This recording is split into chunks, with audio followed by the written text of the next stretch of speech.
ગુજરાત સરકારની દારૂબંધી નીતિનો કડક અમલ કરવાના ભાગરૂપે પોલીસ દ્વારા મોટી કાર્યવાહી કરવામાં આવી છે। બારડોલી તાલુકાના કિકવાડ ખાતે આવેલ રેન્જમાં પલસાણા અને કામરેજ પોલીસ સ્ટેશન દ્વારા વિવિધ ગુનાઓમાં જપ્ત કરવામાં આવેલ કુલ 4.52 કરોડની કિંમતના પ્રોહિબિશન મુદ્દામાલનો નિયમાનુસાર નાશ કરવામાં આવ્યો હતો।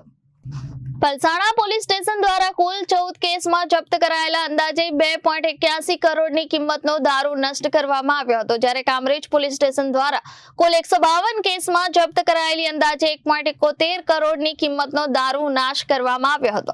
આમ બંને પોલીસ સ્ટેશન દ્વારા અલગ અલગ ગુનાઓમાં જપ્ત કરાયેલા કુલ 4.52 કરોડના દારૂનો સહકારી નિયમો અને માર્ગદર્શિકા મુજબ સંપૂર્ણ નિકાલ કરવામાં આવ્યો। આ સમગ્ર કાર્યવાહી દરમિયાન પોલીસ વિભાગ ઉપરાંત ફાયર બ્રિગેડ, આરોગ્ય વિભાગના અધિકારીઓ તેમજ પંચોની હાજરી રહી હતી। સરકારી નિયમો મુજબ સમગ્ર પ્રક્રિયા હાથ ધરવામાં આવી હતી। આજરોજ બારડોલી તાલુકાના કિકવાડ ખાતે પ્રોહિબિશન મુદ્દામાલના નાશની કામગીરીનું આયોજન કરવામાં આવેલું છે। સદર કામગીરી અન્વયે પલસાણા પોલીસ સ્ટેશનની અંદર નોંધાયેલા કુલ 14 ગુના નામદાર કોર્ટના હુકમથી આપણે પ્રોહિબિશનનો મુદ્દામાલ જે છે એનો નાશ કરવા જઈ રહ્યા છીએ। આ કુલ 14 ગુના જે છે એની અંદર કુલ 1,26,114 નંગ અને અંદાજિત 2,81 લાખ રૂપિયા જેટલી જે કિંમત છે એ પ્રોહિબિશન મુદ્દામાલનો આપણે નાશ કરી રહ્યા છીએ।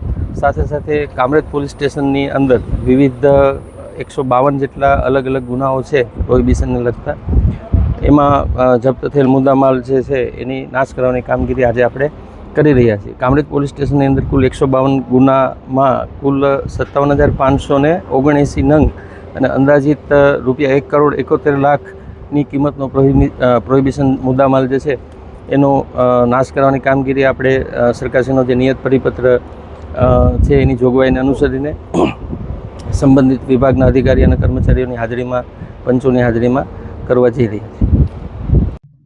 Bureau report, Janadesh news, Surat.